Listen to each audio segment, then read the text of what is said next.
Okay? Yep. All right. Well, I'll get started. Thanks for coming. My name's Ayala. I'm one of the health psychologists here at the IWK. I work with the Pediatric Pain Clinic. So I'm going to be talking today about sleep in teens, which is a big issue for some people. Just for the people who are here, are you mostly parents or healthcare workers? Parent, and this is your teen? Yes. Okay. And then healthcare providers.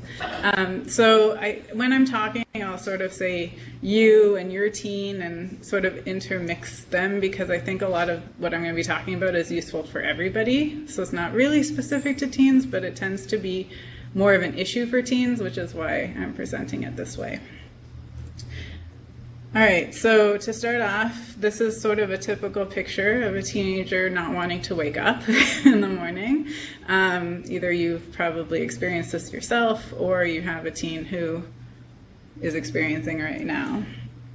What I'm going to be talking about is just a little bit of the science behind why teens have difficult sleep patterns and why it's so hard for them to get to sleep and to wake up in the morning when they have to, and then recommendations for daytime routine and daytime activities that can help with sleep, and then recommendations for the bedtime routine that can help with sleep. Since there aren't too many people, I'll invite you to ask questions throughout, because I think questions are more relevant in the moment than at the end of the presentation.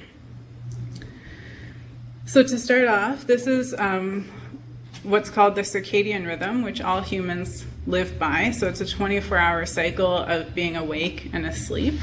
As you can see, for most people, they're awake during the day and asleep at night, and this reflects the release of two main hormones or chemicals. One is melatonin, which brings the onset of sleep, or helps bring on the onset of sleep, and cortisol is the other, which helps us wake up and be alert. So keep this image in your mind, just because when I start talking about napping during the day or staying awake at night, you can imagine that this pattern becomes quite broken and doesn't look like this for everyone. So the sleep-wake balance basically means the balance between being asleep and awake. And in order to feel tired and wanting to sleep at night, you have to be awake during the day.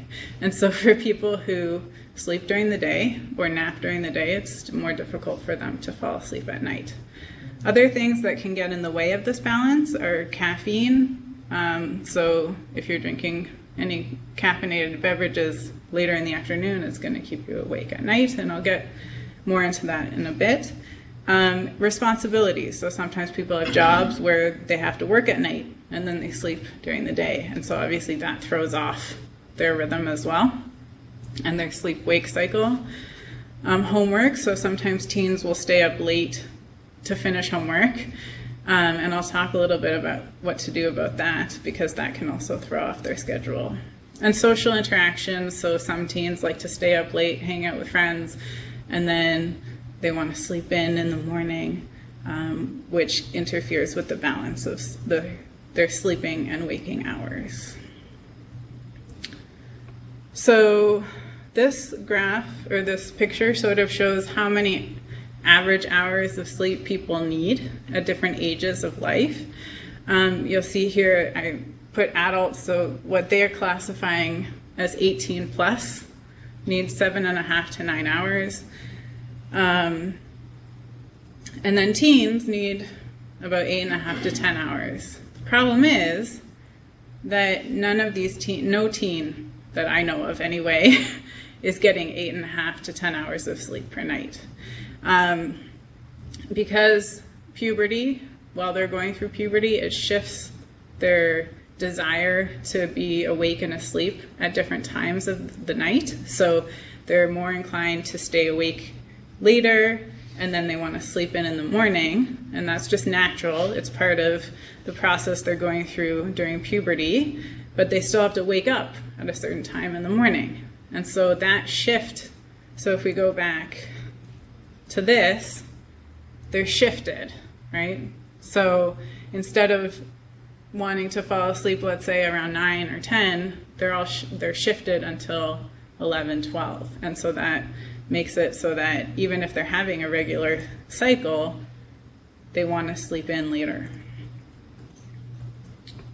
But they have to wake up, and so they're only, from one study that I found, only about 15% of teens reported sleeping at least 8.5 hours on school nights because they have to get up in the morning. So what does this lack of sleep do? Well, first thing is that it makes teens pretty cranky and irritable, and anyone really. I shouldn't specify teens.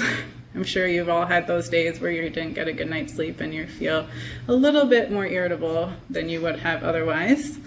Another thing that it can do is cause a lot of inattention. So if you don't get a good night's sleep, it's really hard to pay attention to things the next day.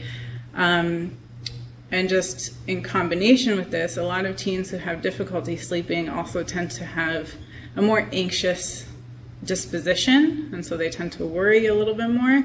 And so if they're already worrying and not being attentive to things because they're worrying about other things, and then they're not sleeping, then those things can compound on each other and make it really difficult for those teens to pay attention to anything. So if we take a moment now to think about a teen's day, and they fell asleep around 11 o'clock at night because their cycle of sleep is naturally, biologically shifted later, and they wake up at 6:30 to get to school, so they haven't slept enough, and they tend to worry generally, and they have to go to school, and they have to sit through 7 to 8 hours of school for the day. It's not really preparing them for a very productive day. So that's sort of what we're starting with.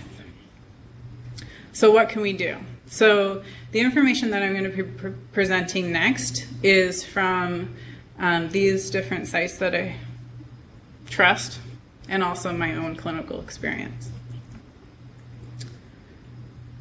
So we'll start with recommendations about the routine, and I'm going to go through each of these different parts individually. So the first is waking up at the same time each day. So what a lot of parents like to do is put a bedtime on their children. And what happens is, if they haven't had a regular sleep cycle generally, it's really hard for them to just fall asleep when they're told to fall asleep. So what's more helpful if they're restructuring their sleep schedule is to ask them or get them to wake up at the same time every day. So if they're falling asleep at 1 in the morning and they're sleeping in until 11 in the morning, it's going to be really hard for them to try to fall asleep at 10 at night because they're not used to falling asleep at 10 at night. But what makes it easier is if they wake up at 10 in the morning, then they'll be just that much more tired by the time midnight comes around. And if you do that pattern of waking up a little bit earlier every day, eventually, in combination with a lot of other things I'll be talking about, then they'll be wanting to sleep earlier and earlier at night. Lots of teens like to, well, I think lots of everybody like to sleep in on the weekends. The problem with that is it can really dysregulate the sleep pattern if someone's already having trouble sleeping.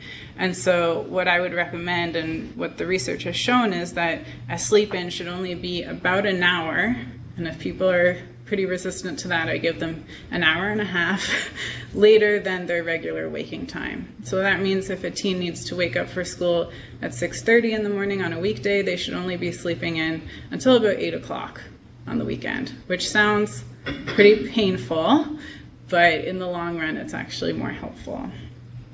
Another big thing is daytime naps. And so if they're waking up at the same time each day and not taking daytime naps, it's likely that they'll get tired earlier that following night. So what do naps do? So a lot of times when we think about napping, we think, okay, I didn't sleep well last night, so I'm going to nap, and then I'll feel more rested for the rest of the day. But what actually happens is, if you nap in the afternoon, it takes hours away from your sleep for the following night. So if we look at this picture again, if we nap around 3 o'clock in the afternoon, we're actually going to be pushing our desire to sleep back further into the night. So it's not recovering from the night before, it's actually interfering with the following night. If people want to nap, what the recommendation is about 20 to 30 minutes, and we want to try to do it before 3 o'clock in the afternoon, okay? Which means that, again, if we think about a teenager at school, they just don't get a chance to nap. Kind of just have to put our foot down on that. But because the later in the afternoon someone naps, the more it's going to interfere with that following night's sleep. Any questions so far from anyone? No? Okay. So other things that interfere with sleep generally, alcohol makes it a bit harder to have a restful sleep. Caffeine, specifically any caffeinated beverages, should be had before lunchtime if that's not the case. So all these patterns that I'm talking about, if someone's drinking caffeine, let's say at 7 o'clock at night, and that's what they're used to, then it should be slowly moved back in the day or earlier in the day.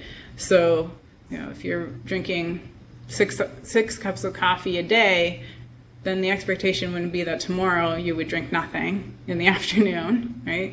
You have to have a gradual cut back from that to what would be more helpful. So again, all of these recommendations are for people who are having trouble sleeping. If you're having caffeine at 4 o'clock in the afternoon or 7 o'clock at night and you're not having trouble sleeping, then it doesn't seem to be a problem for you. But these recommendations are really for people who are having trouble falling asleep or staying asleep.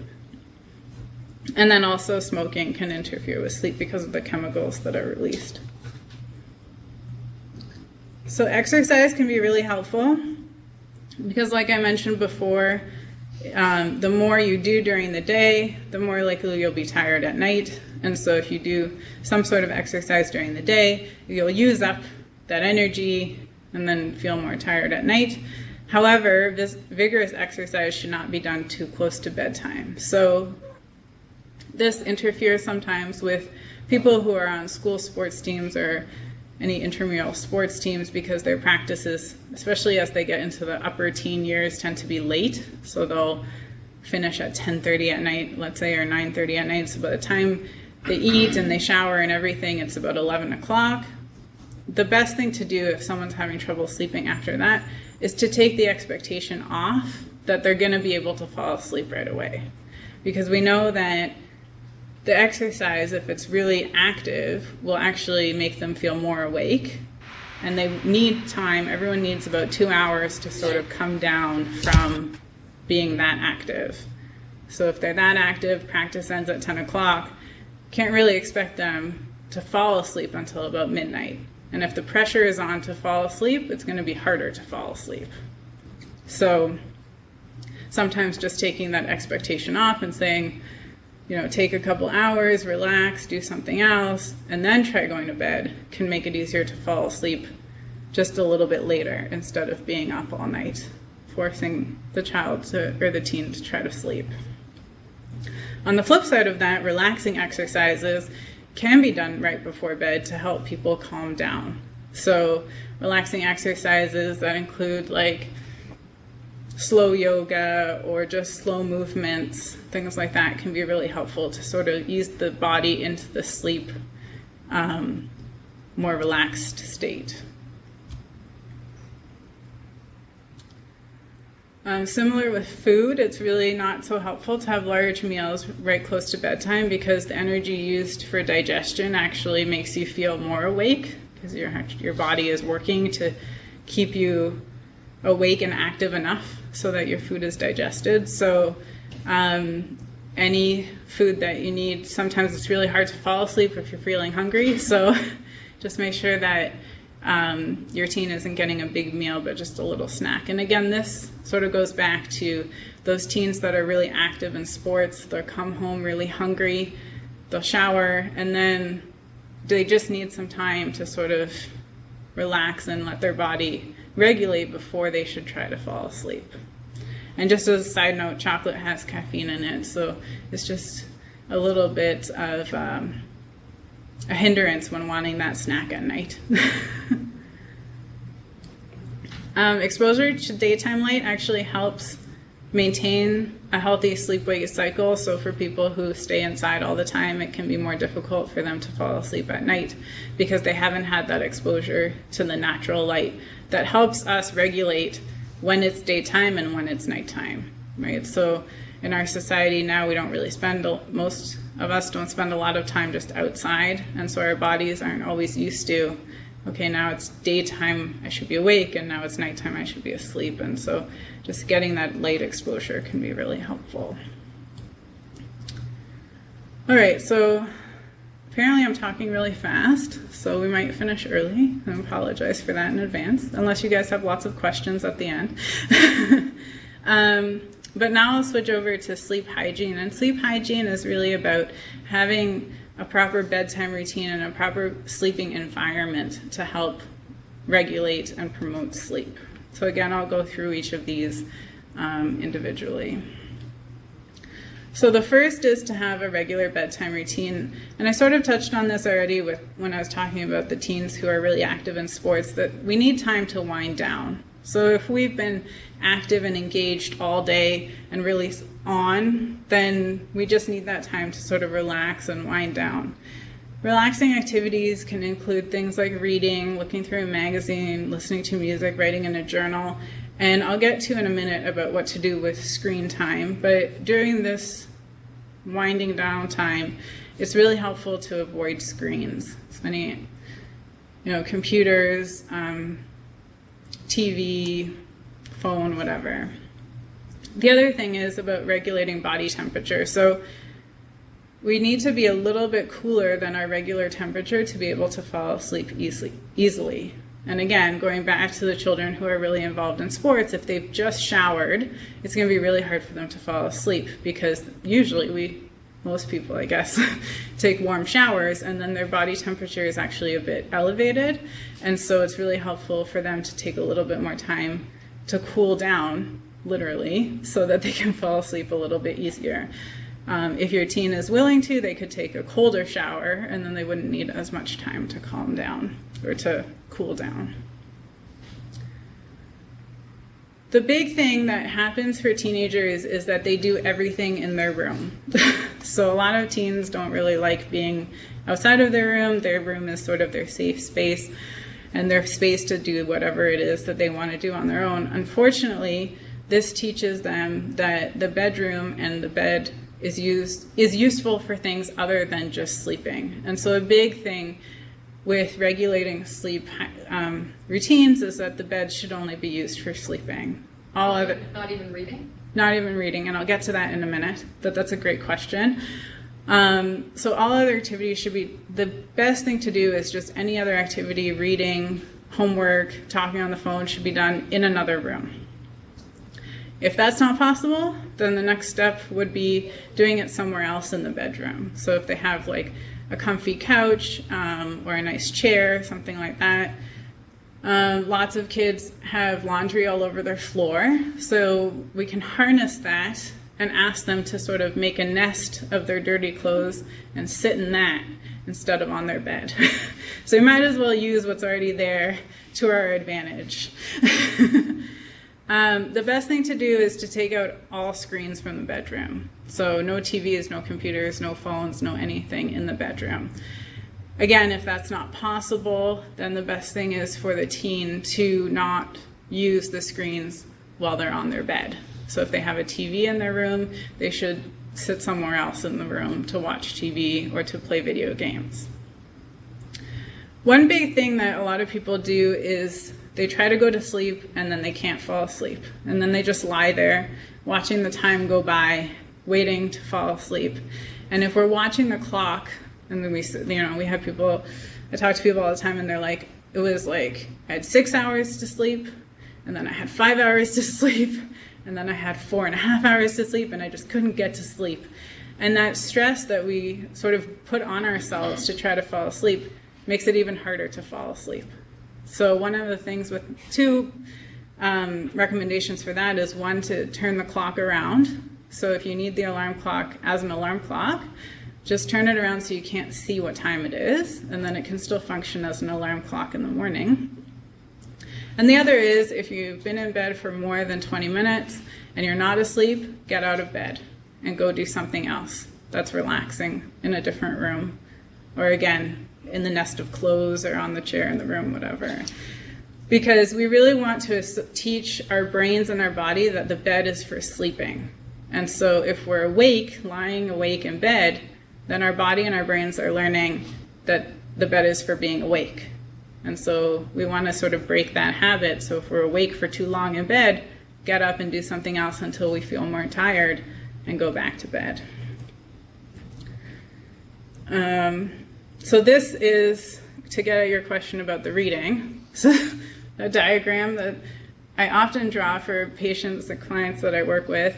And if it's just a really crude drawing of a bed. So you can see the blue is supposed to represent the pillows. And if we sleep with our head on the pillow and our feet at the other end of the bed, we're sort of on that line that's horizontal. And if there's nowhere else for your teen to go to read or to do homework or to talk on the phone, whatever, they should do it sitting the other way, so that there's a distinction between when I'm awake on my bed and when I'm asleep on my bed. And then the brain and the body start learning even that small distinction, so that I can be reading, this way on my bed, and that's awake time, and then I'm sleeping this way. And then the body can actually start to distinguish that. So if there's really nowhere else for the teen to go to do those activities, this can be a valuable different option. Does that sort of answer your question? Okay. All right, so another thing is to resolve conflicts. So we've probably all heard that we should never go to bed angry, and that's actually really valuable advice, steeped in science. Negative moods, so anger, sadness, frustration, anxiety, worry, can all prevent relaxation. So when we think about sort of feeling relaxed and feeling agitated or angry, you can't really do both of those things at the same time, right? If you just think about your own history. So if we have those negative moods, it's really hard to fall asleep because we can't relax enough. So the best thing to try to do is to resolve the conflict before you go to bed. And one of the things to think about is sometimes it's better to stay up longer trying to resolve the conflict than it is to, and then sleep well that night, than to go to sleep and then not have a restful sleep, right? So taking that extra hour, let's say, to resolve the conflict, you can have a restful sleep, it's over, it's done with, than to try to go to sleep at your regular bedtime and then not have a restful sleep. The other option is sometimes conflicts can't be resolved in one night, and so they should at least be identified, and then a plan for resolution can be created. So, we're not going to be able to solve this problem tonight, but let's talk about it on Thursday morning, for example. And on Thursday morning, we'll talk about it from 7 to 8, and that's when we'll talk about it. So at least you can have a plan and then go to sleep knowing we'll talk about it on Thursday. And that can also help people feel more relaxed. The big thing is with teens especially is that their minds tend to wander, and usually to the negative, because that's what all humans do. We always sort of focus on the negative. It's easier for us evolutionarily, but that can really interfere with sleep. And I know that this picture is a pretty strong image, but I really like it because when I talk to teens that I work with, this is sort of what they describe. So the thought starts small, and then it just takes over their whole brain, and they just can't relax, and they can't let it go, and they can't go to sleep, obviously, because they feel like this tornado, hurricane inside. So it's really important to acknowledge that that's happening, and acknowledge that that's probably, for some teens, that might be happening, and to acknowledge that that might be an element of what's keeping them up for a long time. So for some kids, it can be really helpful to keep a diary or a to-do list. So if they jot down notes before bed, it's sometimes easier to let it go. They know it's written down, I don't need to actively think about it anymore. It's there and I can look at it in the morning. Some kids just sort of run through, okay, what am I going to do tomorrow? okay, you know, where are things going to start to go wrong for me at school tomorrow? And if they write down just a schedule for themselves of what they anticipate the day is going to be like, that can really put their minds at ease. One thing that can be really helpful is different techniques like deep breathing or imagery that can be done for about 5 to 10 minutes that can help people feel more relaxed and more sleepy. And so they're focused on, so imagery is, you know, in short form is sort of going to your happy place. And so if the teen is really focused on something positive and something where they think that they're happy and they're content, then they're more likely to feel relaxed. They're distracted from the thoughts that are keeping them awake, and they're less likely to feel worried, and then they'll be able to fall asleep a little bit more easily. And again, trying to force sleep, so thinking about how many hours you have left in the night, or trying to force a teen to go to sleep when they're not actually tired, can actually just make the teen feel more awake. So it's really important to let the teen, to a degree, sort of judge their own schedule so that they fall asleep when they're ready to fall asleep and likely have a more restful night. So here's the big thing, screens. So avoiding stimulating activities. So if your teen feels really awake at night, you want to make sure that the activities that they're doing at that time are actually helping them feel more sleepy. There are certain things that help people relax that are on screens now, like reading a book. You know, we have a screen for that. Playing, you know, repetitive games can also be kind of relaxing because they're really focused on just like this routine, repetitive activity can put people to bed as well. But the thing is with the screens that all the light coming from the screen is blue light. And blue light stimulates our minds to wake up.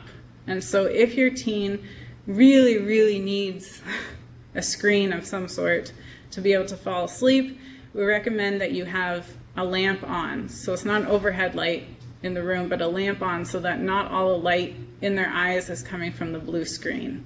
So most lamps in homes have red light in them, which makes, and red light is sort of based in,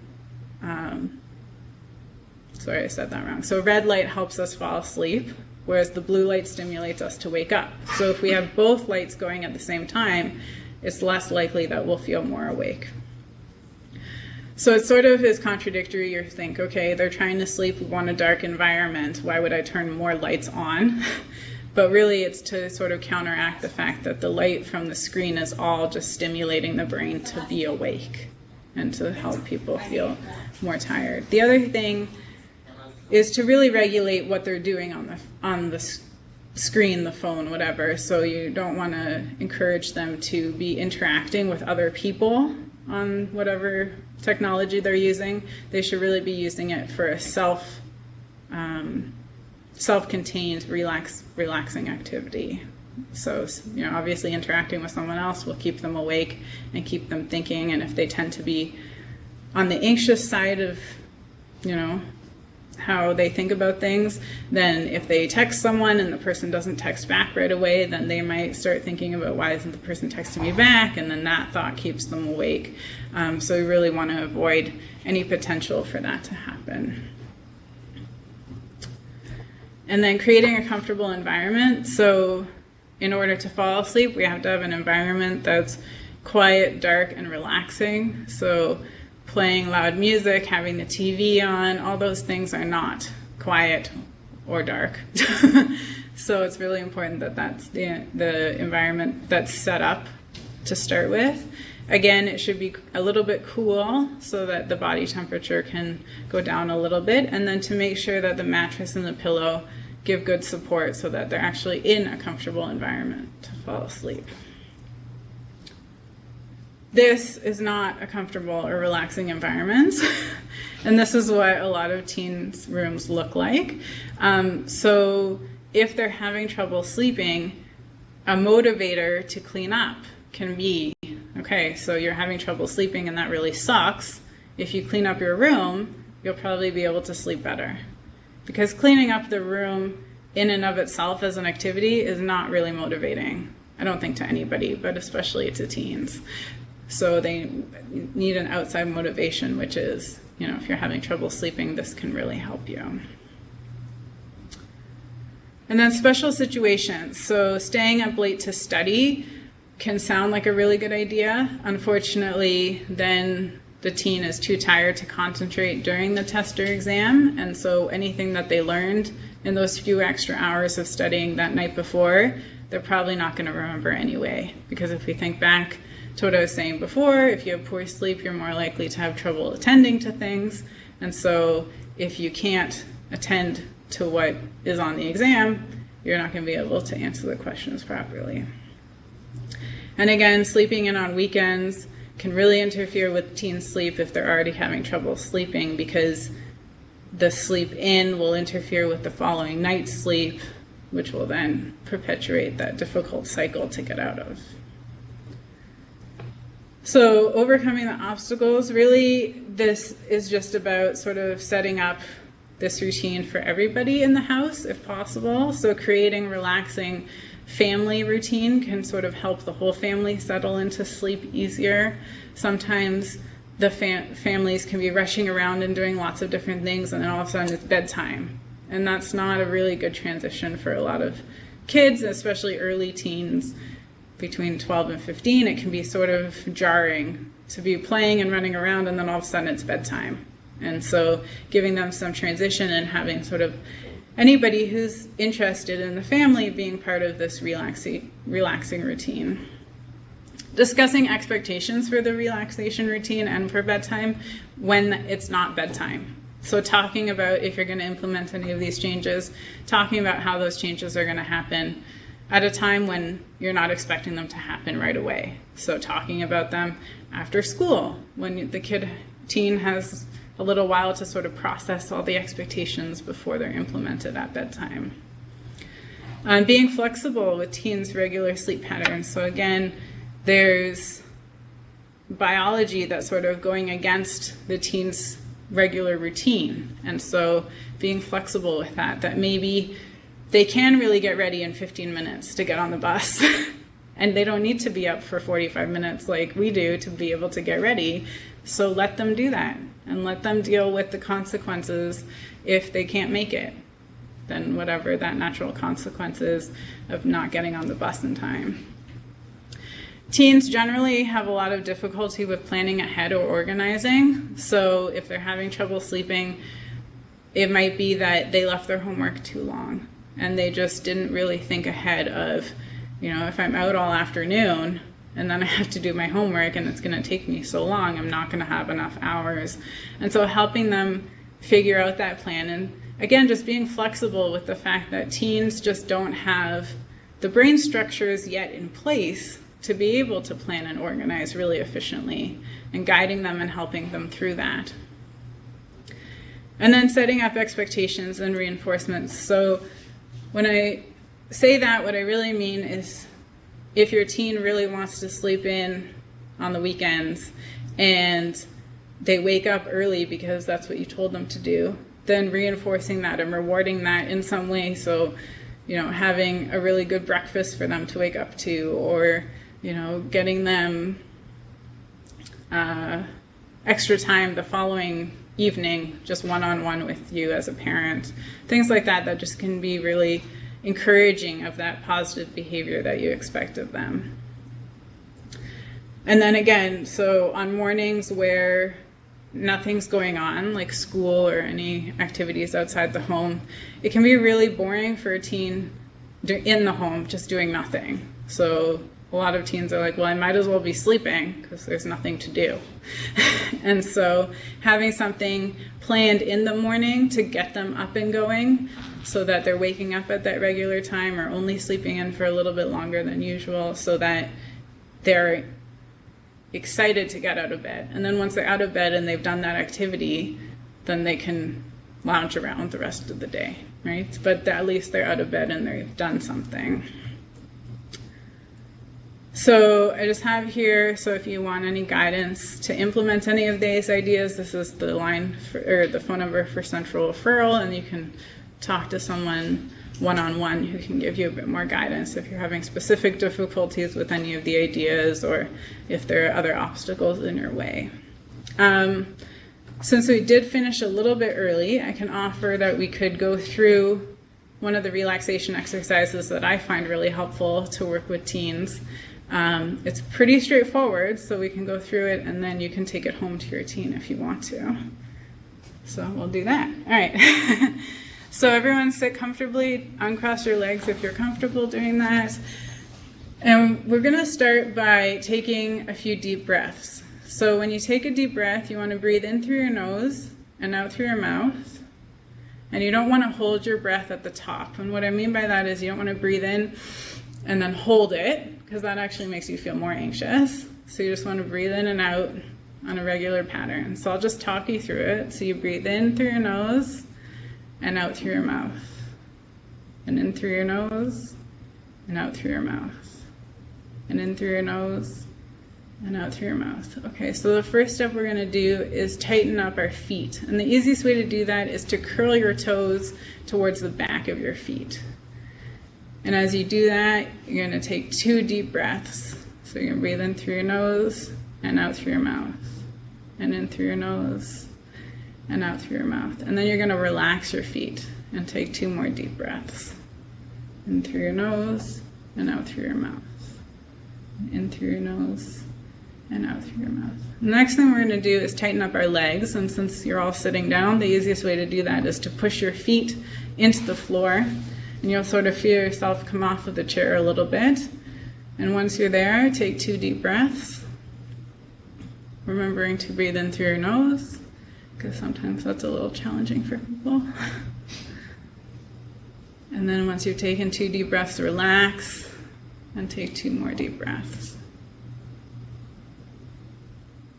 And then next we'll tense up our arms. So you can do that by putting your arms in front of you or on your sides and making big fists, tight fists with your hands. And take 2 deep breaths. And remember to make your breaths as circular as possible, meaning that you breathe in and out for the same amount. And then relax and take 2 deep breaths.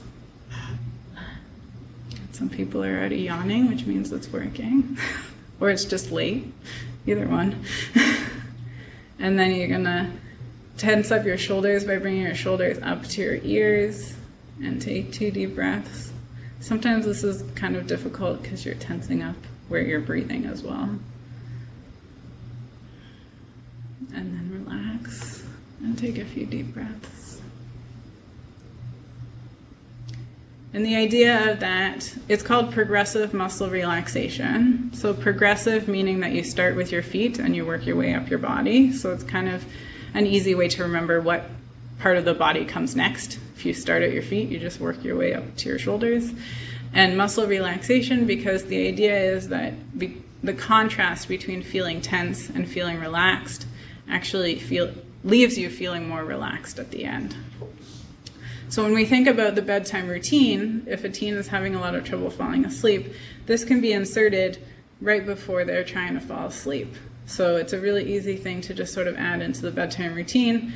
Brush your teeth, get in your pajamas, turn your lights off, get into bed, do your progressive muscle relaxation, and try to fall asleep. Sometimes that's enough because it sort of calms you down, calms your body. You're really focused on just your breathing and what you're doing. Sometimes it's not enough. And if it's not enough, that's when all the other things can come in really handy. Yes? So is it better to do your reading before you brush your teeth and wash your face? I know this sounds like minutia, but... Yeah, no, it's a great question. So the question was, is it better to do sort of the relaxing activity, like reading, before you brush your teeth and get into bed? It really depends on the household, I think. So, if everyone's sort of doing the routine at the same time, whatever is the most relaxing pattern for your household. So if the bathroom's really chaotic, then you want to get that out of the way and then go and do the relaxing activity after that. If they have sort of their own space, then whatever sort of whatever pattern or routine gets them most relaxed in the easiest way. So sometimes if they're reading in that other lying down in that other way and they're already trying to fall asleep, then just turning in bed is a lot easier than getting up and going to brush their teeth and then getting back in bed. So whatever works for them, I think, is the best. So it's not like a specific answer, but sort of guiding. I'm just trying to imagine how you would read comfortably in bed, sitting this way. Like you'd have to sit with your legs over the end of the bed, I guess, eh? Sit up? Well, some people will, like if there's a wall there, they'll lean on the wall. Yeah. It's really more about the position than it is about being uncomfortable. So you can be comfortable, but it's really about just being in the other direction. Way. Yeah.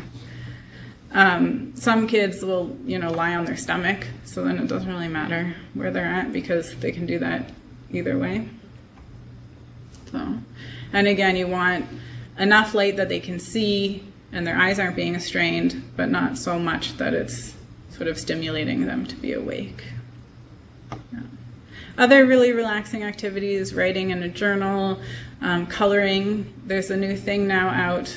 Well, maybe it's not new, but it's new to me, which are adult coloring books. So they're really, the pictures are half colored already, but they're all very detailed. So instead of having big spaces to color in, every shape is broken into really small pieces. And the repetitive nature of just coloring each little piece can be really relaxing, as long as your teen isn't too focused on getting things perfect, because then it's not relaxing at all. But for other people, it can be really relaxing because it's very repetitive. And again, it has nothing to do with the screen. And for people who don't like to read, it can be a nice alternative. Reading doesn't have to be a big book. Magazines, comic books can also be really helpful for that. Any other questions? Yes? You mentioned having an extra light on when they're looking at a screen. Mm-hmm. Does it matter if it's one of those fluorescent coil bulbs, or do you recommend incandescent? Because those fluorescent coil bulbs look a little blue.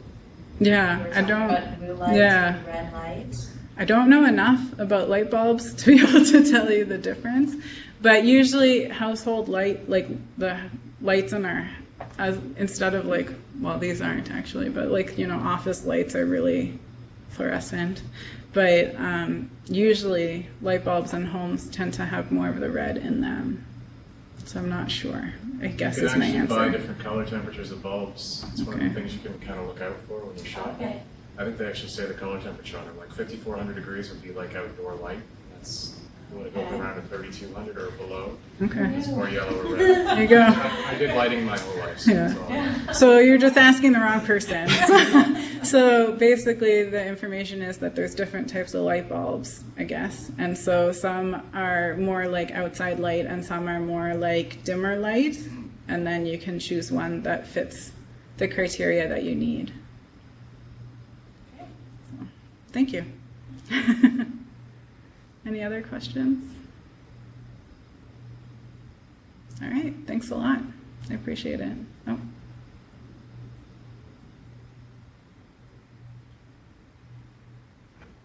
If you have any questions in New Glasgow, we can take those as well.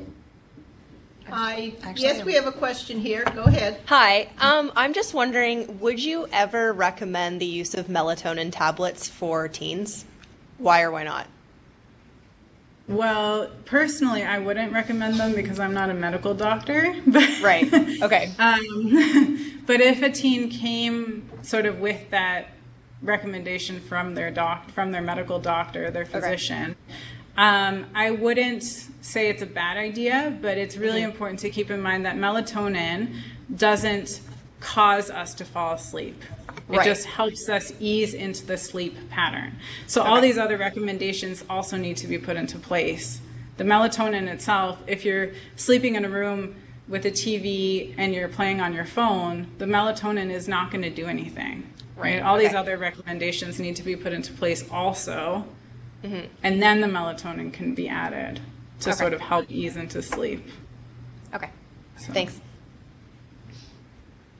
Any other questions? Thank you very much. It was really excellent, and I want to try those exercises tonight. All right, enjoy. Thank you.